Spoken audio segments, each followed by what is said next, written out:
I were the devil. If I were the devil and I wanted to destroy a people, I would not begin with bullets. No, I would begin with memory. I would make them forget who they were. I'd take their language first, because a people without their words soon lose the stories carried inside them. I'd cut the hair of their children and punish them for speaking in the tongue of their grandfathers. I'd tell them their songs were savage, their ceremonies pagan, their ways uncivilized. I'd take boys from fathers, girls from mothers, and generations from one another. I'd make the old stories sound foolish to the young.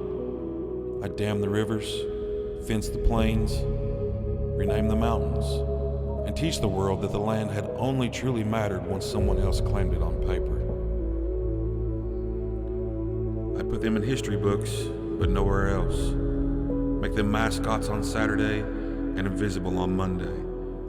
I'd flood their communities with addiction, with hopelessness, with poverty disguised as dependence. I'd convince them they were defeated long ago, even while their blood still remembered how to endure. I'd make sacred things commercial, sell feathers made in factories, turn tradition into costumes for festivals and halftime shows. I'd teach their children more about celebrities than ancestors.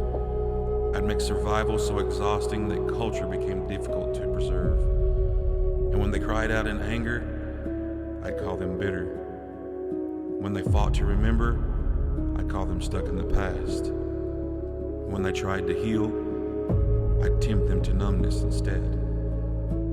Because if they ever truly remembered who they were, the strength of those who walked before them, the prayers spoken into rivers and smoke and sky, the resilience carved into generations who survived the impossible, then they might become dangerous again. Not dangerous through violence, dangerous through identity, through unity, through memory. So if I were the devil, I'd make sure they blamed themselves for the darkness, while I quietly kept turning out the lights.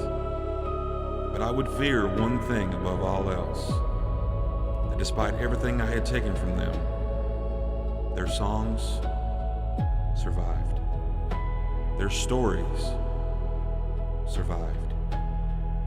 And their spirit survives. Because the people who still remember who they are were never truly conquered.